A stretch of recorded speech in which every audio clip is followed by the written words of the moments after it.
ಆತ್ಮೀಯ H16 news ಅರ್ಥಾತ್ ಹೇ ಸಿದ್ದರಾಮಯ್ಯ ಸ್ವಾಗತ. ನಾನು ನಿಮ್ಮವ ಎಂ ಆಯತ್ವ ಮಲ್ಲಪ್ಪ ಜೋತವರ. ಆತ್ಮೀಯರೇ, ಸತೀಶ್ ಜಾರಕಿಹೊಳಿ ಅವರು ನಮ್ಮ HDK ಅವರನ್ನು ಜೊತೆಗೆ ದೇವೇಗೌಡರನ್ನು ದೆಹಲಿಯಲ್ಲಿ ಭೇಟಿಯಾಗಿದ್ದು ನಿಧಾನಕ್ಕೆ ಯಾವ್ಯಾವುದು ರೂಪ ಪಡಿತಾ ಇದೆ. ಇದನ್ನು ಸಹಜ ನಮ್ಮ ಪತ್ರಕರ್ತರಂತೆ ಗೊತ್ತದ ನಿಮಗೆ.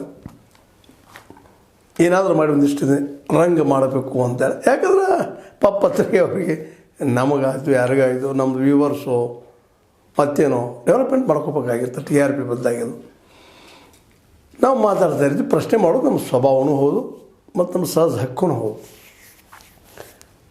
ಪ್ರಶ್ನೆ ಮಾಡಿದಾಗ ಸಹಜವಾಗಿ DK ಅವ್ರು ಪ್ರಶ್ನೆ ಮಾಡಿದಾಗ ಅವ್ರನ್ನ ಕೇಳ್ರಿ, ನನ್ನನ್ನು ಕೇಳ್ತೀರಿ ಅಂತೇಳಿ ಪಾಪ ಅವರು ಸಂಕಟ ಅವ್ರಿಗೆ ಹೇಳಿದ್ದಾರೆ. ಆದರೆ ಅದೇ ಕಾಲಕ್ಕೆ GT ದೇವೇಗೌಡರು ಹೆಸರು ನೀವು ಕೇಳಿದ್ದೀರಿ. ನಮ್ಮ ಸಿದ್ದರಾಮಯ್ಯರ ಎದುರಾಳಿ, ಸಿದ್ದರಾಮಯ್ಯರಿಗೆ ಸೋಲಿನ ರುಚಿ ತೋರಿಸಿದಂಥವರು, JDSನಲ್ಲಿ ಒಬ್ಬರ ಮುಖಂಡರು. ಇತ್ತೀಚೆಗೆ ಯಾಕೋ ಏನೋ ದೇವೇಗೌಡರ ಜೊತೆಗಿನ ಮತ್ತು ಕುಮಾರಸ್ವಾಮಿ ಜೊತೆಗಿನ ಸಂಬಂಧ ಹದಗೆಟ್ಟಿದ್ದರಿಂದಾಗಿ ಹದಗೆಡೋದಂದ್ರೆ ಏನಿಲ್ಲ, ಅಲ್ಲೇ JDSದಲ್ಲೇ ಏನಿದ್ರು ಪಾರಮ್ಯ ಸಾಮ್ರಾಜ್ಯ ಏನಿದ್ರು ದೇವೇಗೌಡರು ಅವ್ರ ಮಕ್ಕಳು, ಅಲ್ಲಿ ಉಳಿದವ್ರು ಏನಪ್ಪ ಅಂತ ಜಸ್ಟ್ ಕೆಲಸಕ್ಕಿದ್ದಾಗ. ಹೀಗಾಗಿ ಎಂತೆಂಥ ನಾಯಕರು ಸಹಿತ JDS ಬಿಟ್ಟು ಹೋಗಿದ್ದಾರೆ. ನಿಮಗೆ ಗೊತ್ತದ CM ಇಬ್ರಾಹಿಮ್ರು ನಮ್ಮ CM ಸಿದ್ದರಾಮಯ್ಯನ ಬಿಟ್ಟು CM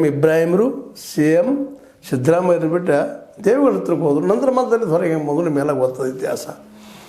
ಹೀಗಾಗಿ ಅಂಥ ಒಂದು ಕುಟುಂಬ ರಾಜಕಾರಣದ ಒಂದು ಗರಡಿಗೆ ಹೋದಂಥ ನಮ್ಮ ಈ ಸತೀಶ್ ಜಾರಕಿಹೊಳಿ ಅವರ ಭೇಟಿ ಸಹಜವಾಗಿ ಸಂಚಲನವೋ ಮತ್ತು